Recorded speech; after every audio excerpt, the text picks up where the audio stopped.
হরে কৃষ্ণ। জয় মহাপ্রভু, জয় নিতাই চাঁদ, জয় গৌর, জয় নিতাই। তো আজকে বেশ কিছুদিন, অনেকদিন পরে আবার এক দশম পর্বের পরে আজকে একাদশ পর্ব শুরু করতে যাচ্ছি গুরু কৃষ্ণের কৃপায়। আসলে আমাদের বলার মতো কোনো কিছুই নেই, বিশেষ করে আমার, কারণ কৃষ্ণদাস কবিরাজ গোস্বামী চৈতন্য চরিতামৃত পুরোপুরি গ্রন্থকে রচনা করার পরেও বলেছে, আমি বৃদ্ধ জরাতুর লিখিতে কাপয়ে কর, তবু লিখিয়ে বড় বিস্ময়। শেষে বলেছেন, এ লেখন আমার নয়, লিখায় মোরে মদন মোহন, আমার লিখন যেন সুখেরও পঠন। তো তাই যিনি এত বড় পাণ্ডিত্যের অধিকারী, এত বড় বৈষ্ণব হয়েও যিনি বলেছেন, এ লেখন আমার নয়, আমি সুখ পাখির মতো, আমাকে গোবিন্দ যা বলাই আমি তাই বলি, তা আমি ক্ষুদ্র আমি কি পাঠ করার কোনো যোগ্যতা রয়েছে? তথাপি মহতের কৃপা ভিন্ন আর কিছু নয়, কৃষ্ণ ভক্তি দূরে রহু, সংসার বন্দন না হইবে ক্ষয়।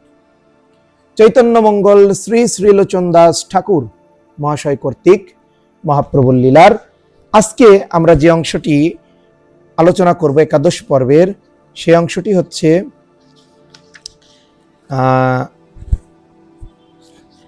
যেমন আমরা গত কাল্য পড়েছিলাম, মানে গত ক্লাসে, যে বিশ্বরূপের বালকগণ সহ হরি বল বলিয়া নিমায়ের খেলা, মুরারি গুপ্তের প্রতি নিমায়ের বিদ্রুপ আচরণ। তো এখন আমরা যে পরের অংশটি আমরা পড়ব, এটি হচ্ছে ভাটি আরি রাগ দিশা, হরিবোল চৌদ্দ ভরি শুনি, হাতে তালি জয় জয় নাচে দ্বিজমণি। তো এখন আমরা শুরু করতে যাচ্ছি। জয় লোচন দাস ঠাকুর মহাশয় কি জয়, জয় কলিযুগ পাবন অবতার গৌর সুন্দর ভগবান কি জয়। বয়স্য বালক সব করিয়া মেলা, হরি গুণ কীর্তনে ভালো পাতিয়াছে খেলা, চৌদিকে বালক বেরি হরি হরি বলে, আনন্দে বিবরে প্রভু ভূমে গরি বলে, বলো বলো বলি ডাকে মেঘ গম্ভীর স্বরে, আইসো আইসো বালক কোলে করে, শ্রীঅঙ্গ পরশে বালক পাশরে আপনা, ফাপরে পড়িয়া সেই বালক কান্দনা। এই যে মহাপ্রভু বালকদের সাথে খেলা করছেন, সেই সময় আইসো আইসো বলিয়া বালক কোলে করে, শ্রীঅঙ্গ পরশে বালক পাশরে আপনা। মহাপ্রভু বালকদেরকে কোলে করছে, তারপর মহাপ্রভু বালকদেরকে পাশরে মানে কি বক্ষ যুগলে রেখেছে। এইভাবে মহাপ্রভু খেলা করছেন। সচির নন্দন শ্রী গৌর হরি, ফাপর পরিয়া অপাদ মস্তক পুল, কশ্রু ধারা গলে, করতালি দিয়া বালক হরি হরি বলে। মহাপ্রভু যখনই তার পাশরে বেঁধেছেন সেই বালককে, বালক হরি হরি বলে কীর্তনে ঢলে পড়ছেন। এমনই মহাপ্রভুর স্পর্শ, মহাপ্রভুর দর্শন, মহাপ্রভুকে স্পর্শ করলে কৃষ্ণ প্রেমের অষ্টসাত্ত্বিক বিকার লাভ করা যায়। জানি তাই, জয় গৌর হরি। তারপর কি বলেছেন, আপাদ মস্তক পুল কশ্রুধারা গলে, করতালি দিয়া বালক হরি হরি বলে, চৌদিকে বালক বেরি মাঝে গোরা সিংহ, মধুর কমলে যেন যেন বাইরে বেরিয়াছে ভৃঙ্গ, হেনকালে সেই পথে দুই চারি পণ্ডিত, বিশ্বম্বরে খেলা সে দেখিল আচম্বিত। সেই সময় দুই চারজন পণ্ডিত এই মহাপ্রভুর খেলাকে দেখল। অপরূপে দেখে গোরা বালকেরও খেলা, বনফুলে গাথিয়া সবার গলে মালা, হরি হরি বলে মুখে করে করতালি, আনন্দে নাচিয়া বলে মাঝে গৌর হরি। চারদিকে বালকগণ এবং মাঝখানে আমার গৌর সুন্দর ভগবান, তিনি বসে আছেন। আপনা পাশরি পণ্ডিত সবে ধইল মেলে, করতালি দিয়া তবে তারাও হরি বলে।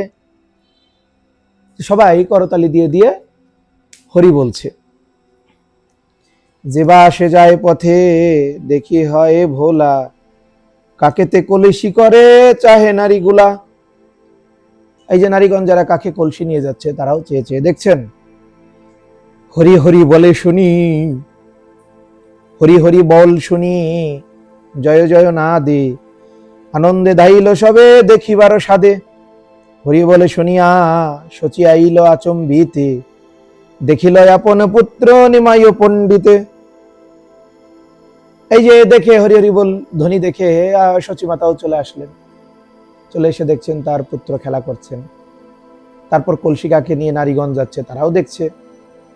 এবং 2-4 জন ব্রাহ্মণ যারা ওখান দিয়ে হেঁটে যাচ্ছিল তারাও দেখছেন। তো দেখুন, পুত্র পুত্র বলি শচী নিমাই কইল কোলে, সবারে আচম্পিতেছে নিষ্ঠুর বাণী বলে। এমত বিভোর সব পণ্ডিত সবাই, পর পুত্র পাগল করি উন্মত্ত না চায়। যে পরের পুত্রকে পাগল করে উন্মাদের মতো না যাচ্ছে নিমাই পণ্ডিত। কর্কশ কথায় সবার হইল চেতন, কি কইল বলি গনে মনে মন। এই যে কর্কশ কথা, শক্ত কথা সবাই বলছে, এই কথা শুনে কি হচ্ছে, হ্যাঁ, তাদের আভাস ভেঙে গেলে, নামের আভাস। বিশ্বম্ভরে লইয়া গেলা বিশ্বম্ভরের মাতা, আনন্দে লোচনে গায়ে গোরা গুণ গাথা। এই লোচন দাস ঠাকুর বালকের সহিত যে মহাপ্রভুর খেলা, সবাইকে আচম্বিতে সে হরিনামের প্রেম দিয়ে নিবিকারগ্রস্ত করে সবাইকে হরিনাম করাচ্ছে, সবাই তা দেখছে। তো এইভাবে মহাপ্রভু তিনি কাউকে বাদ দেয়নি, আচণ্ডালে তিনি কৃষ্ণ প্রেমের বন্যায় সবাইকে ভাসিয়েছেন। যারা যোগ্য তারাও কৃষ্ণ নাম পেয়েছে, যারা অযোগ্য তাদেরকেও মহাপ্রভু কৃষ্ণ নামের বন্যায় ভাসিয়েছে। এখন হচ্ছে বিশ্বরূপ সন্ন্যাস। এইখানে এক কথা কহিব এখন, মুরারিতে দামোদর যে হইল কথন। মুরারিকে পুছিলা পণ্ডিত দামোদর, এক নিবেদন তুই চির বেদনায় অন্তর। এখন মুরারি গুপ্ত এবং দামোদর পণ্ডিতের কথোপকথন হবে। তোমাকে একটা কথা জিজ্ঞাসা করব, তুমি এটার উত্তর দেবে। মুরারিকে বলছে, কারণ মহাপ্রভুর সাথে মুরারি গুপ্ত ছোট সময় থেকে ছিল নদিয়াতে, তাই মুরারি গুপ্তের কর্চার থেকে অনেক কিছু মহাপ্রভুর লীলা বৈষ্ণব কবিগণ বা বৈষ্ণব লেখকগণ, বৈষ্ণবগণ, মহাজনগণ তারা গ্রহণ করেছে। তো দেখুন, কহ কহ গুপ্ত বেজা পুছো তোর ঠাই, কতি গেলা বিশ্বরূপ ঠাকুরেরও ভাই। যে বিশ্বরূপ, যে ভগবানের বড় গৌর সুন্দরের বড় ভাই ছিল বিশ্বরূপ, সে কোথায় গেল সেটা বলো। তাহার চরিত্র যবে পুছে দামোদর, কহে মুররি বড় হরিষে অন্তর। যখন এই কথাটি বলল তখন মুরারি হরিষে অন্তর মানে ব্যথায় ভরে গেল। শোনো শোনো দামোদর পণ্ডিত প্রধান, যে জানিয়া কহ কিছু তোর বিদ্যমান। বিশ্বম্বর জ্যেষ্ঠ বিশ্ব রূপ কোন ধাম, কি কহিব তার গুণ চরিত্র বাখান। যে বিশ্বরূপের বড় ভাই ছিলেন, বিশ্বরূপ ছিলেন বড় ভাই, বিশ্বম্বরের বড় ভাই, মহাপ্রভুর বড় ভাই, তার কথা আর কি বলবো। সে গুণবান, গুণধাম। অল্পকালে সর্বশাস্ত্র জানিলা সকল, স্বধর্মে তৎপর বুদ্ধি সংসার বিরল। স্বাচ্ছন্দ্যে হৃদয় দ্বিজ দেবগুরু ভক্ত, পিতামাতার সেবা করে অতি অনুরক্ত। অল্প বয়সে সমস্ত শাস্ত্রের উপর তিনি পাণ্ডিত্য অর্জন করেছেন এবং পিতামাতার সেবায় অনুরক্ত ছিলেন। বেদান্ত সিদ্ধান্ত জানে সর্বধর্মা ধর্ম, বিষ্ণু ভক্তি বিনু সে না করে কোনো কর্ম। সে সব শাস্ত্র জানে কিন্তু বিষ্ণু ভক্তি বিনা সে কোনো কার্য করে না। সর্বলোকপ্রিয় সেই পরম মহাসিদ্ধি, অন্তরে বৈরাগ্য তত্ত্ব জ্ঞানে নিষ্ঠা বুদ্ধি। সর্বলোকের তিনি প্রিয় এবং মহাসিদ্ধি, এবং কি অন্তরে বৈরাগ্য তত্ত্ব জ্ঞানে নিষ্ঠা বুদ্ধি। তার অন্তরে বৈরাগ্য ছিল এবং অন্তরে তত্ত্বজ্ঞানে নিষ্ঠা বুদ্ধি ছিল। সময়ের দিশনে কথা পুথিবাম হাতে, জগন্নাথ পিতা তা দেখিল আচম্বিতে। 16 বর্ষে পুত্র হইল বয়ক্রম, বিবাহের যোগ্য রূপ যৌবন সম্পন্ন। এই মন কথা পিতা হৃদয়ে চিন্তিল, বিশ্বরূপে যোগ্য কন্যা মনে বিচারিল। 16 বছর হয়ে গেছে, পুত্র জ্ঞানী গুণী, তার বিয়ের কথা চিন্তা করলো, বিবাহের কথা। এই মন কথা পিতা হৃদয়ে চিন্তিল, বিশ্বরূপে যোগ্য কন্যা মনে বিচারিল। একটা যোগ্য কন্যাকে মনে মনে বিচার করলেন। চিন্তিতে চিন্তিতে দ্বিজ আইলা নিজ ঘরে, বিশ্বরূপে বিবাহ দিব চিন্তিত অন্তরে। এরকম করে চিন্তা করতে করতে দ্বিজ আইলা নিজের ঘরে আসলেন এবং বিশ্বরূপকে যে বিবাহী দেবে সেই চিন্তা করলেন। হেনকালে বিশ্বরূপ আইলা তো ঘর, সুবিস্মিত দোহে দেখি বুঝিলাই অন্তর, হৃদয়ে জানিল মোর বিবাহীর তরে, চিন্তিত হইলা দোহে কার্য করিবারে, বিবাহ করিব আমি এ নহে উচিত, নহে বা জননী দুঃখ পাবে বিপরীত। আমি যে বিবাহ করবো এটা উচিত নয়, তা না হলে তো আবার জননী দুঃখ পাবে। এই মনে অনুমানী রাত্রে সুপ্রভাতে, বাহির হইয়া গেল পুঁথি করি হাতে। এই কথা চিন্তা করে পুঁথি হাতে নিয়ে বাহির হয়ে গেল। গঙ্গা জল সম্বারণ করি পার হইলা, গঙ্গা জল সম্বারণ সন্তরণ, গঙ্গা জল সন্তরণ করি পার হইলা, গতমাত্র মহাশয় সন্ন্যাস করিলা। গঙ্গা সাঁতরিয়ে পার হয়ে গেলেন এবং তিনি সন্ন্যাস গ্রহণ করলেন। এই যে বিশ্বরূপ সন্ন্যাস, তাকে বিবাহ দিতে চাইল পিতামাতা, এর জন্য তিনি সন্ন্যাস নিয়ে চলে গেলেন। তো এখন দেখুন, তিনি ভাবলেন যে আমি জ্ঞান বৈরাগ্য লাভ করেছি জগৎকে উদ্ধার করার জন্য, জগতে কৃষ্ণ ভক্তি প্রচার করার জন্য, কিন্তু আমি যদি সংসার বন্ধনে আবদ্ধ হই তাহলে মায়াবদ্ধ জীবকে আমি কিভাবে উদ্ধার করব, এটা ছিল তার একটা চিন্তা। তো এইভাবে মহাপ্রভুর বড় ভাই সন্ন্যাস নিলেন। বিশ্বম্বর মুখ পাশরিল যত দুঃখ, এ কথা লোচন দাস বলে। তো এই যে বিশ্বম্বর সন্ন্যাস নিল, তারপর কি হলো দেখুন। এই মনে দিনে দিনে মিশ্র পুরন্দর, চিন্তিতে লাগিলা মনে দেখি বিশ্বম্ভর। শুভ দিন শুভক্ষণ তিথি সুনক্ষত্র, হাতে খড়ি দিল তার সময় বিচিত্র। দিনে দিনে পরে সেই জগতের গুরু, দেখি শচী জগন্নাথ আপনা পাশুরু। কি মধুর কি প্রভু ক খ গ ঘ বলে, দেখি শচী জগন্নাথ সব দুঃখ ভুলে। তো দেখুন, এই যে বিশ্বম্ভরকে মানে মহাপ্রভুর জ্যেষ্ঠ ভ্রাতাকে ক খ গ ঘ এভাবে যখন বলছে, সেটা দেখে কি করছে জগন্নাথ এবং জগন্নাথ মিশ্র এবং সচিমাতা, যারা মহাপ্রভু এবং মহাপ্রভুর বড় ভাই বিশ্বম্বরের পিতা মাতা, তারা কি হচ্ছে আনন্দে সব দুঃখ ভুলে যাচ্ছে। দিন 2-3 সে লিখিল সর্বফলা, নিরন্তরে লিখেন কৃষ্ণ নাম মালা। তো কৃষ্ণ নামের মালা তিনি লিখে ফেলছেন। রাম কৃষ্ণ গোবিন্দ গোপাল বনমালী, অহর্নিশি লিখেন পরেন কৌতূহলী। মানে রাত্রি দিন তিনি লিখছেন কি রাম কৃষ্ণ গোবিন্দ গোপাল বনমালী, অহর্নিশি লিখছেন।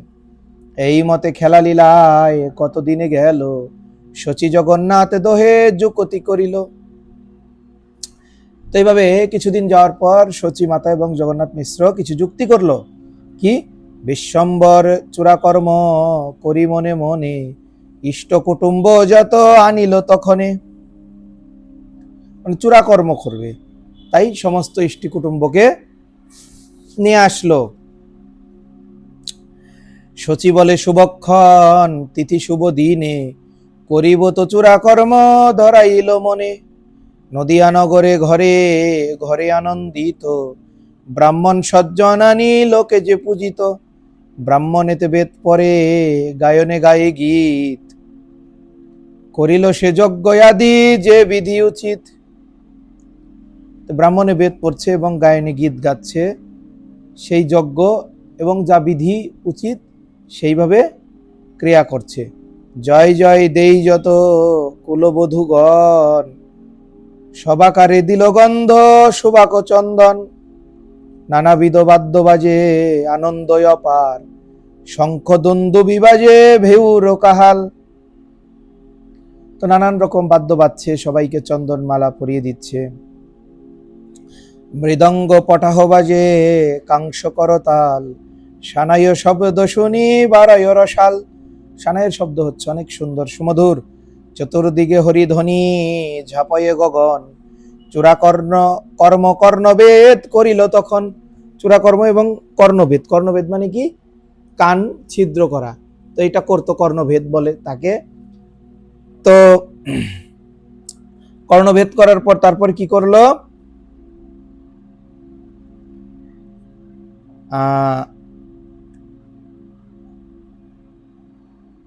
দেখুন, কর্ণভেদ করার পর কি? আনন্দিত হইল সব নদিয়া নগরী, গৌরচন্দ্র মুখ দেখি আপনা পাশরি। হাটে মাঠে ঘাটে যেই যথা তথা যায়, দোহে দোহা মিলি গোরা চাঁদ গুণ গায়। পরপুত্র দেখি হেনে কর এ হৃদয়, শচী জগন্নাথ ভাগ্য কহনে না যায়। এই যে তাদের পুত্রকে দেখে, তাদের পুত্র বিশ্বম্বরকে দেখে, মহাপ্রভুকে দেখে কি হচ্ছে? সবাই গোরাচাঁদের গুণগান গাচ্ছে এবং পরের পুত্রকে প্রশংসা করছে। হ্যাঁ, তাহলে দেখুন, সচিমাতা এবং জগন্নাথ মিশ্রের ভাগ্যের কথা কি কওয়া যায়? না, কওয়া যায় না। নবদ্বীপের ভাগ্য আর সংসারের ভাগ্য, ওই রবে দেখিলে হয় নয়নের শ্লাঘ্য। তো এটা শুধু নবদ্বীপের ভাগ্য না, সমগ্র সংসারেরও ভাগ্য। কারণ স্বয়ং গৌরহরি অবতীর্ণ হয়েছেন নদিয়া নগরী। এই বলে শুনিয়া সর্বজনে উল্লাস, আনন্দ হৃদয়ে কহে এলোচন দাস। তো এইভাবে সবাই উল্লাসের সাথে বিশ্বম্বরের সেই কর্ণভেদ এবং যে চূড়াকর্ম তা সমর্পণ করলো। লোচন দাস ঠাকুর তাই বললেন। তারপর কি হলো? এরও একদিন গঙ্গা বালুকার তটে, বালক সহিতে বহু খেলে গঙ্গা ঘাটে। একদিন মহাপ্রভু গঙ্গা ঘাটে খেলছেন।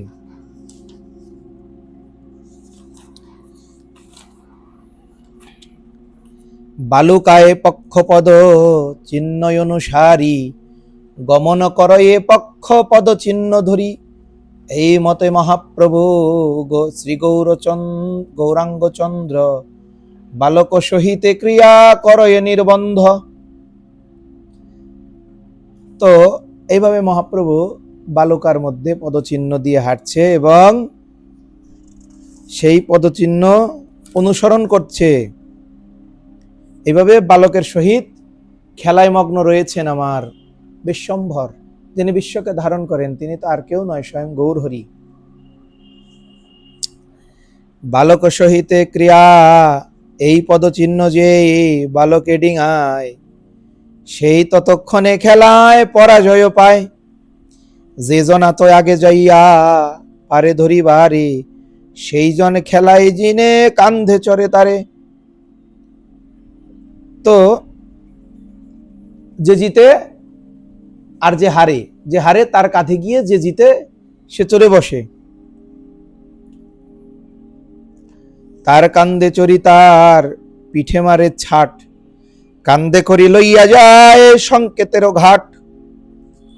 তো এইভাবে ওই যে পদচিহ্ন করে যে চলে যাচ্ছে, ওই পদচিহ্ন ধরে ধরে সংকেত অনুযায়ী ঘাটে নিয়ে যেতে হবে এবং পিঠে ছাট মারে মানে কি আঘাত করে।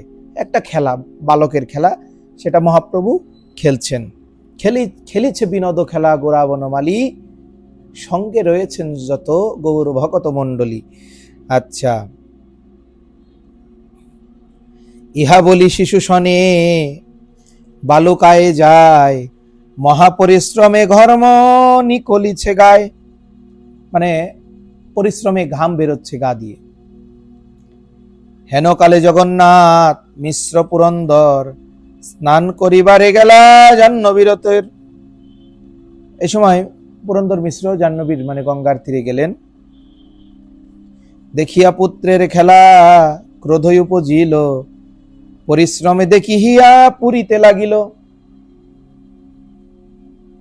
এইভাবে পুত্রের খেলা দেখে ক্রোধ করছেন জগন্নাথ মিশ্র এবং যে তার গায়ে যেই রকম পরিশ্রম হলে ঘাম বেরোয় সেটা দেখে কি হচ্ছে? তিনি কষ্ট পাচ্ছে। সুবর্ণ পদ্ম যেন আতপে মইলান, মধুনিকলয়ে যে বদনেরও ঘাম। ডাকিতে ডাকিতে মিশ্র যায় পাছে পাছে, পিতা দেখি গোরা চাঁদ পাইলেন লাজে।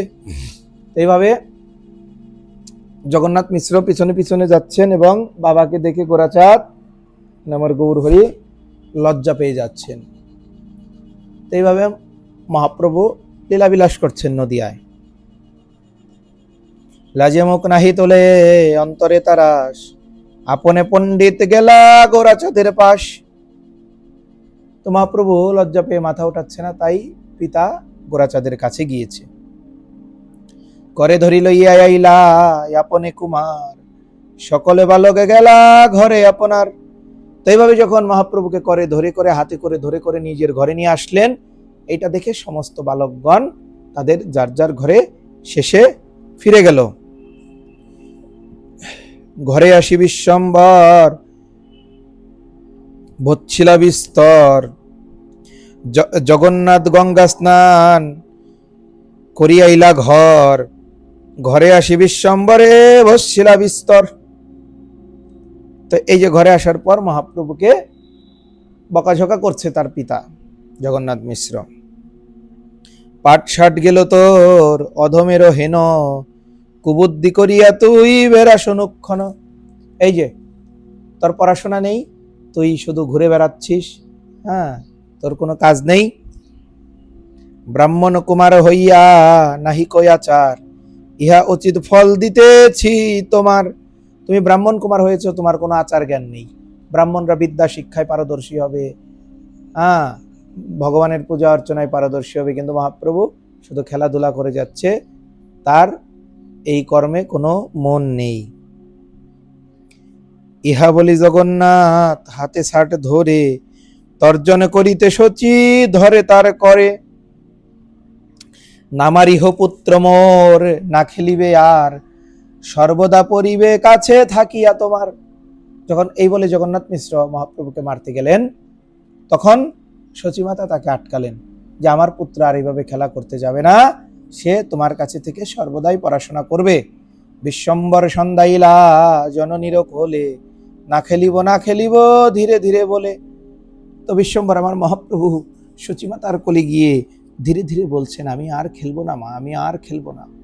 মানে পিতার ভয়ে তিনি ভীত হয়েছেন। জগন্নাথের পাছে করি পুত্র আগুলিয়া, মারি না মারিহ পুত্র মোর মইল ডরাইয়া।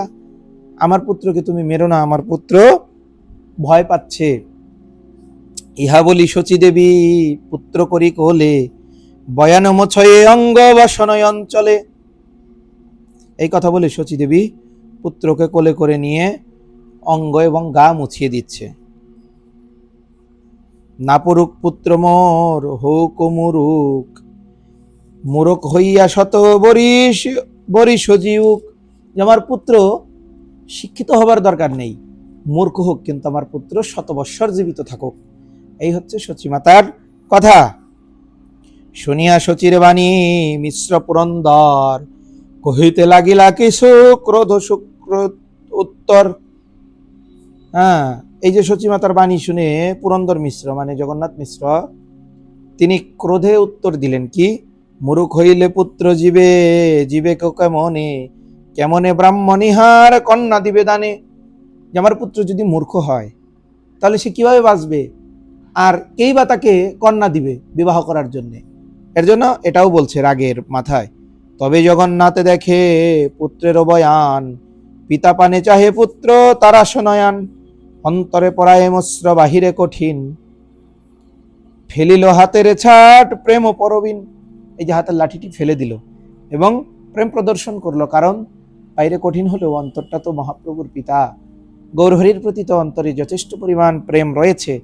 সজল নয়নে পুত্র লইয়া করি কোলে, পুত্রের বোঝায় মিশ্র সুমধুর বলে।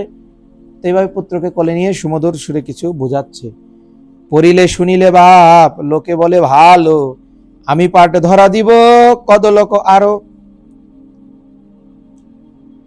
এই মতে আনন্দে সানন্দে দিন গেল, সন্ধ্যা সমাধি মিশ্র শয়ন করিল।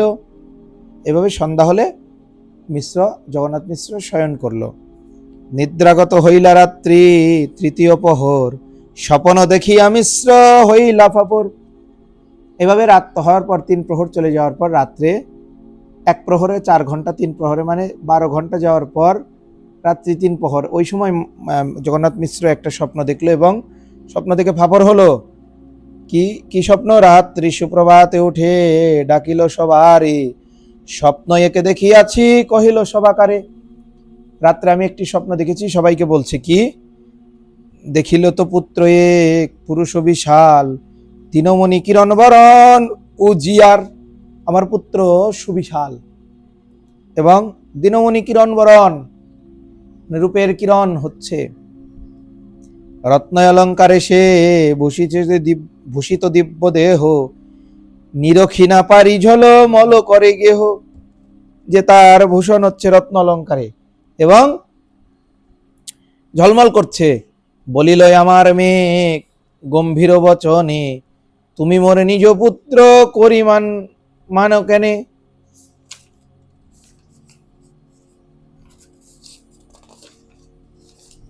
এখানে কি লেখা? বলিল আমার মেঘ গম্ভীর বচনে, তুমি মোরে নিজ পুত্র করি মানো কেনে। যে গম্ভীর বচনে বলছে তুমি আমার পুত্র করে কেন মানো? হ্যাঁ, মানে মহাপ্রভু তো স্বয়ং ভগবান। এটা জগন্নাথ মিশ্র হয়তো স্বপ্নে তখন দেখেছি। দেখি সামনে কি বলে। আমি দেব নারায়ণ ইহা নাহি জানো, কেবল আপন সুত করি কেন মানো। আমি তো দেবনারায়ণ, তুমি এটা কেন না জানো? কেবল তুমি আমাকে পুত্র বলে মানো। জগন্নাথ মিশ্রকে বলছেন, পশু না জানয়ে স্পর্শ মনির পরশ, পুত্র জ্ঞানে জানো মোরে বড় সাহস। সর্বশাস্ত্র জানি আমি সর্বদেব গুরু, আমা পড়াইতে হাতে ছাট কেন ধরু। আমি সব রকমের শাস্ত্র জানি, তুমি আমাকে পড়ানোর জন্য হাতে লাঠি ধরেছ। ওইচ্ছন্ন স্বপ্ন আজি দেখিয়াছি আমি, সে অবধি মোর হিয়া কি করে কি জানি। এইরকম স্বপ্ন আমি রাত্রে দেখেছি, আমার মন এখন কি করছে আমি কিছু বুঝতে পারছি না। সচি অতি হৃষ্ট মন আর সর্বজন, সবে নিরখিয়ে গোরা চাঁদের বদন। সচি অতিরিষ্ট মন আর সর্বজন মানে সচিমাতা গোরাচাঁদের বদন পানে দেখছেন। অনন্ত মহিমা যার বেদনাহি জানে, শিবে সনক আদি যারে না পায়ে ধ্যানে। এই যে শিব সনক আদি যাকে ধ্যানে পায় না, তার মহিমা বেদেও তো জানে না। হ্যাঁ, মোর পুত্র হেন মহত্ব মহিমা জানে কে বা, মোর পুত্র হইয়া জনম গৌরদেবা। বলিতে বলিতে স্নেহ বাৎসল্য হইল, ঐশ্বর্য যতেক ভাবে সবে দূরে গেল। এই যে বাৎসল্য রসে আকৃষ্ট হয়ে গেলেন। স্বপন শুনিয়া সর্ব জনের উল্লাস, গোরাগুণ গায় সুখে এলোচন দাস।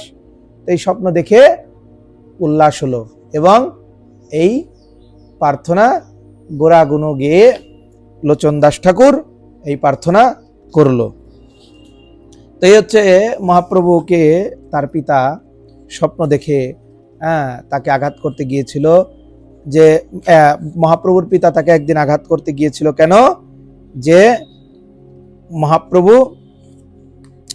মানে আঘাত করতে যাওয়ার একমাত্র কারণ হচ্ছে যে মহাপ্রভু পড়াশোনা বাদ দিয়ে শুধু বন্ধুদের সাথে গঙ্গা তীরে খেলা করে বেড়াচ্ছে। তো এইটা যদি বাবা দেখে, স্বভাবত এই সমস্ত বাবা মা এর জন্য শাসন করবে। তো মহাপ্রভুর আর ভিন্ন কোথায়? মহাপ্রভুকে এইভাবে শাসন করতে গিয়েছে। তো মহাপ্রভুকে ওইভাবে একইভাবে শাসন করতে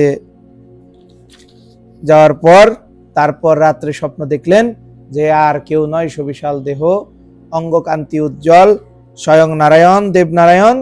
তাই মহাপ্রভুর পিতা এই স্বপ্ন সবাইকে বলছেন এবং আমাকে যে তুমি পড়াচ্ছ আমি সর্বশাস্ত্রে পারদর্শী। তো এইটা পুত্র স্নেহ করে তারপর এটা আবার মায়ার প্রভাবে জগন্নাথ মিশ্র বলে গেলেন। তো এই যে আমরা যে নিমায়ের অবতার বিষয়ক বিচার, নিমায়ের উপনয়ন, নিমায়ের নিমাইয়ের বাল্য খেলা ও স্বপ্নে নিজ স্বরূপ প্রকাশ জগন্নাথ মিশ্রের কাছে। তারপর এরপরে আমরা পড়ব হচ্ছে মহাপ্রভুর করুণা হলে, কৃপা হলে আমরা পাঠ করব হচ্ছে নিমাইয়ের উপনয়ন।